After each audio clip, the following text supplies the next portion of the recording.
Hello and welcome, I am Arumba, thank you for joining me. Let's play some more Russia Can into Space. No, that's not what it's called. It's called All Belongs to Mother Russia. So let's see. We've got our colonist. The next few don't really interest me too much until we actually border the weirdo Asian people. I'm saying that in respect, I'm from Muscovy, and so you know what I mean. In general, I'm not saying that against people from Asia. You know what I meant. Don't argue with me. Our force limit's up to 25, which is decent. We're getting by all right. 10 ducats a month in income. We've got some buildings being built. What do we got? Some armories well on their way. But what we really need is to integrate Perm. And the Hansa's refusing to give stuff back. Hey, Ryazan, are you willing to become my vassal yet? Oh, you are now. Muscovite military power compared to Ryazan, plus 20. You're scared of me. Good. You should be. You're the next vassal. On The Price is Right. Now, we'll want to actually ask them to become our vassal after we start integrating Perm, so that they don't pick up the plus 30 or minus 30 opinion penalty. Although we'll have 10 years to integrate them, so I guess it doesn't really make any difference. Okay, you come home.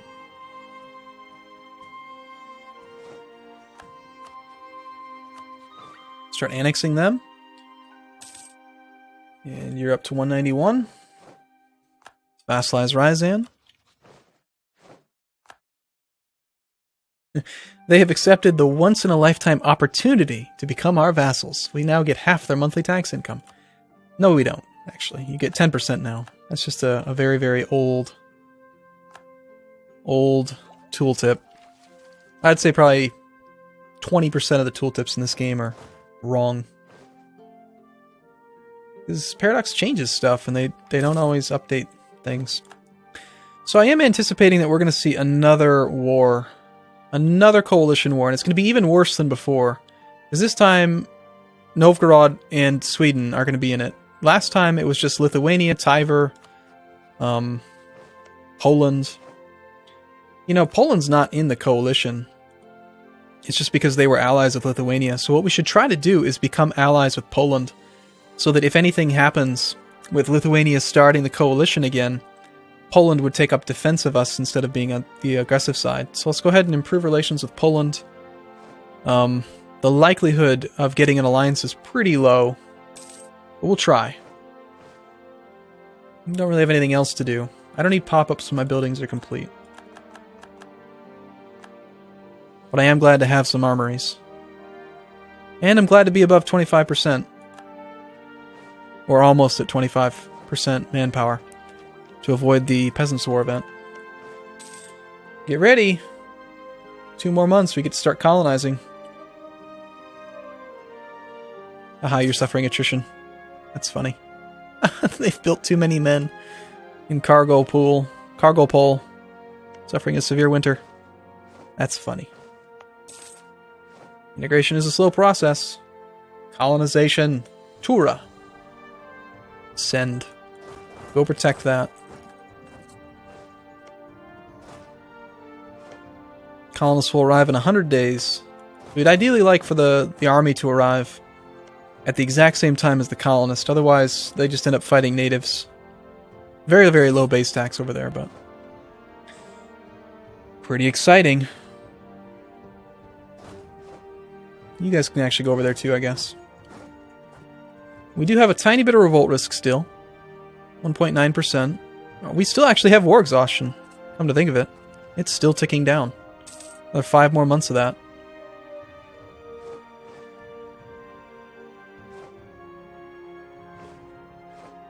I still want Kazan's gold mine. I haven't forgotten. I'm gonna warn more people. Kara, you've been warned. Ottomans. Ooh, we can warn the Ottomans? Really? The Ottomans have a Regency Council. That sucks for them.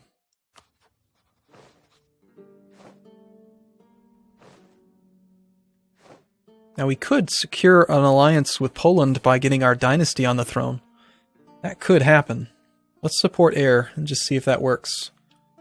We have been informed that diplomats of we are now support... This stupid pop-up. Yeah, so the way this works then is when you mouse over this, you can see that whatever his name is working to support heir in Poland. He has been doing it for 0 days. Our candidate will have a 8.5% chance to gain an increase of +1 opinion each month. Having diplomatic reputation and good relations will increase the chance. So we're going to continue to improve relations.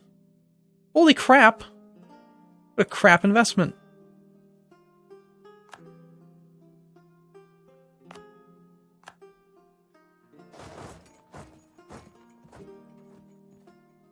Two stability or 1 stability and some ducats. Well, you suck, guys. You really do. I'm not happy about that. So we only gain 15 per year. Merchant has returned. The merchant has returned from Crimea. I don't care. Well, hopefully the new settlers' chance will do pretty well and help grow that thing faster. We could maybe support 2 colonies at once if we could actually see them. It'd be pretty expensive, but... Colonization. It's good stuff, man. So what's our next move? We're going to gain Patriarch authority. Until we have, like, no revolt risk, I want to really ramp it up. And we got the darn Sunnis being so difficult to convert. I mean, look at that. -6. And it's only a 4 base tax province. It's really hard to convert. I really don't care if Novgorod's advisor died. But okay. Thanks for letting me know. Alright, do we want some more fort level? Not necessary up in that far corner of the planet, I think.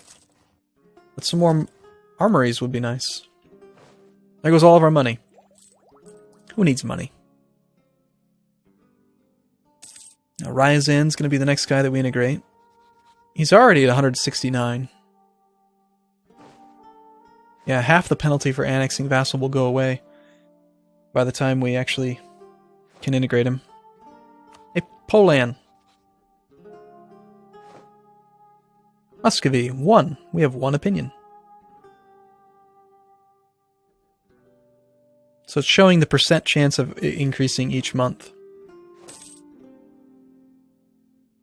And I think Poland has a pretty strong advantage in it. They've got 25 opinion. We've been informed that the diplomats of Ryazan are trying to improve relations with it. Good, that's good for you. Glad to hear that. The one nice thing about this merchant is it's going to raise our naval force limit. By quite a bit. We'll use that for pretty much all light ships, I think. Truce timer with you? 1459, November. So Novgorod's going to no longer have a truce. The problem is that if we want to go to war with Novgorod, they're in the coalition. So if I wanted to try to attack Novgorod again, we'd be looking at a coalition force of Novgorod, Lithuania, and Sweden. At the very least, by declaring war on Novgorod, Novgorod stays the war leader most likely, meaning that Lithuania doesn't get to call in Poland. But Novgorod would call in Tiver. Tiver's already part of the coalition. So it's really just Sweden, Novgorod, Lithuania. Sweden has 15-6. Novgorod has 11, but we could easily isolate their army and kill it before they could do anything. And then Lithuania is probably still in recovery. No, they're actually doing pretty well. 12,000 manpower, 23,000 troops. They're doing pretty well. I just don't think that attacking them is a very good idea. I think they're going to attack me soon, and I'd rather be probably in a defensive position again against these guys. But what I'll probably do then is it'd be wise to keep an army close to the Novgorod army so that when they declare, I can go kill it. And that's one less army to deal with.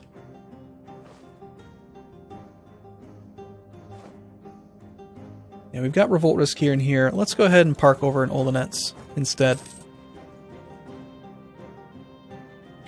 And this army can support 10 cavalry.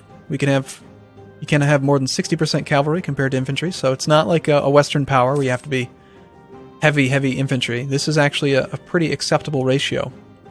So on 20 regiments, you can have a ratio of 8 to 12, and you're still at 60%. So 10 to 10, even if you lose some infantry, is still going to be pretty good. Unfortunately, Olonets doesn't have the supply limit to support it, so I guess we're going to put it to Kolmogorye. Kolmogorye. I just need something adjacent to this army.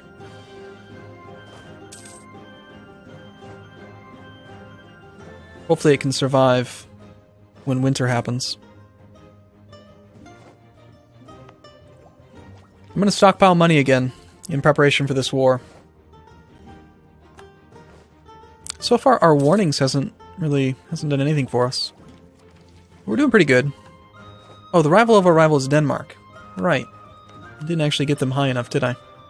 Here, let's stop improving relations with Poland for a second. Let's get a royal marriage with Denmark.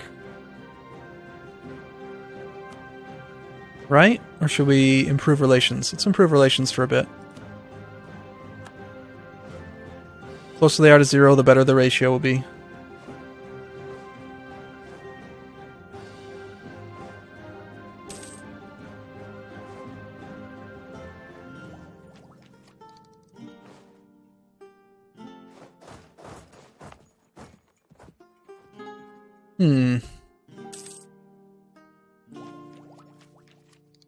We have quite a good manpower cap this early in the game. It's probably not that surprising. Hey, we've been embargoed. That means the truce is up. That means that the gig is on. But Lithuania is going to be the one that declares. Most definitely. I really think it's going to be Lithuania, July of this year, next year. So, if they declare, they're going to call Sweden in. Hey, Poland would accept an alliance. There we go. Alright, let's stop supporting air for a bit. Let's get the alliance with Poland. The defensive alliance. How are we doing on relationships? Perfect, we're doing fine. We cannot ask Poland for this, as we need to have a positive opinion of them. Well, let's do the royal marriage thing. Lithuania is no longer transferring trade power to Poland, and they've left the coalition. Oh, Novgorod, you poor boy. Oh, you're so screwed. Oh my gosh, you're in trouble. So now it's just Novgorod, Tver, and Sweden. Let's get the alliance with Poland, just in case. Make sure that they don't accrue any aggressive expansion from us. Get our extra merchant, which means that we can knock out a few more ships. Get 5 more force limit.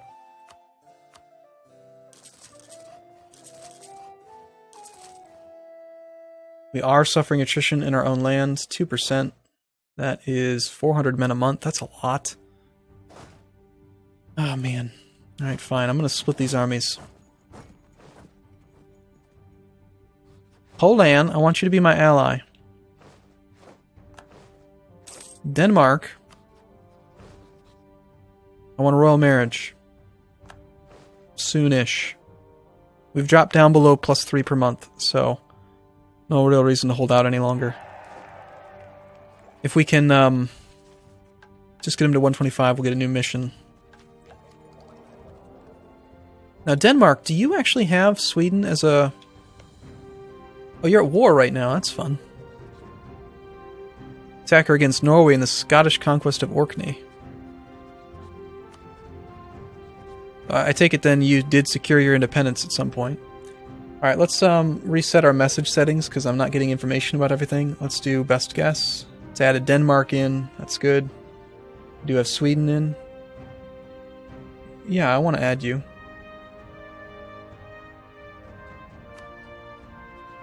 I care about Sweden. I care about Norway. At least a little bit.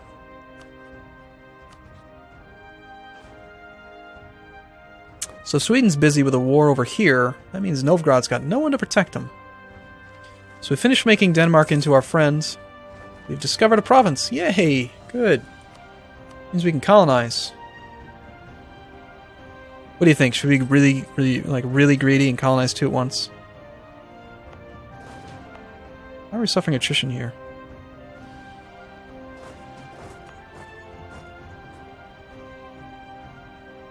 Yeah.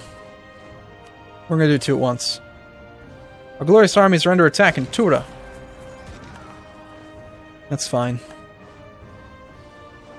We'll win. Two colonies at once and attack Novgorod? That seems crazy.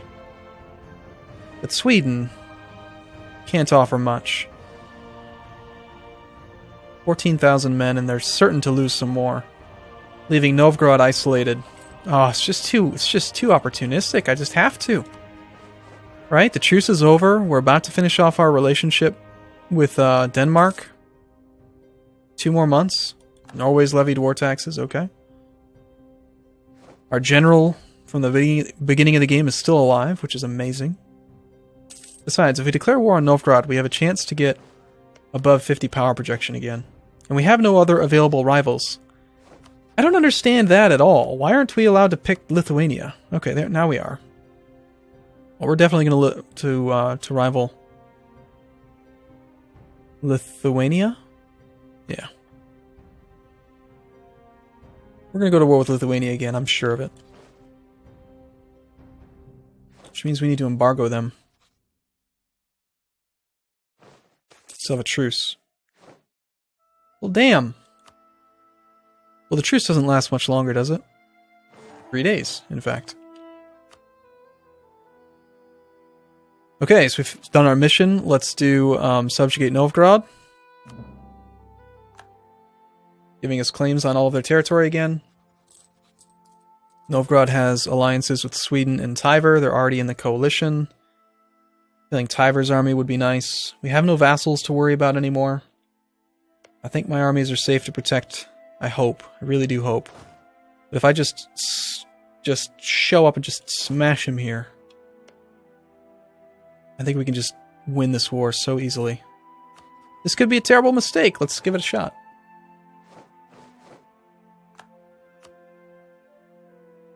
They're allied with Sweden. They call upon the coalition members. Let's take Novgorod.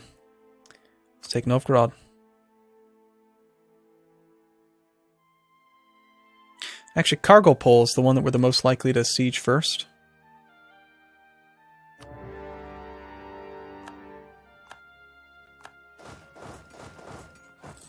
We're already at full morale. Sweden's decided to levy war taxes, as has Novgorod. See, the AI seems to really like doing that. This army would arrive before them. Let's make it wait a few days. August 6th, August 4th, that's ideal. He has no leader.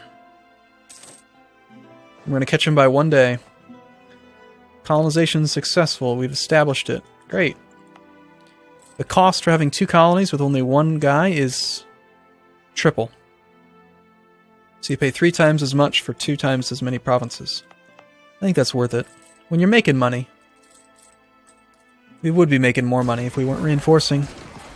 I think we can support 2.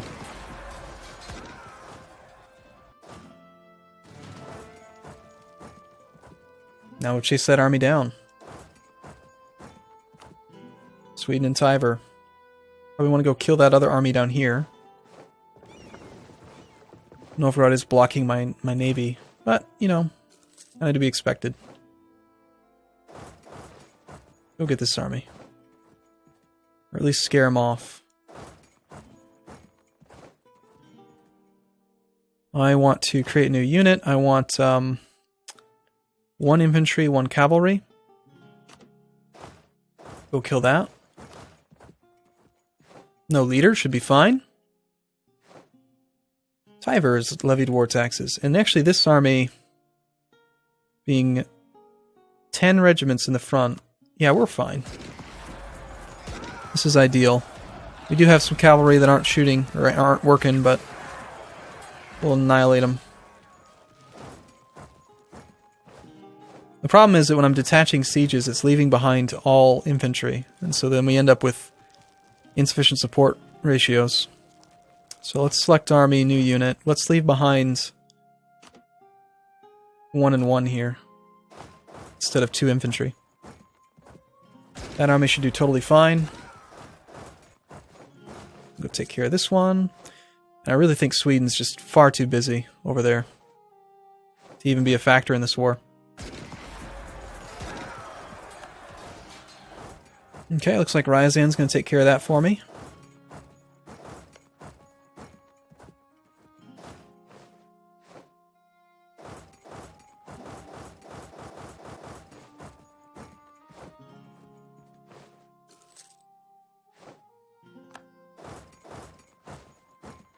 Okay, well, I'm gonna take a break here, but this war is gonna go very well, I think. So, alright, thanks for watching everyone, I look forward to seeing you in the next video. See you again soon.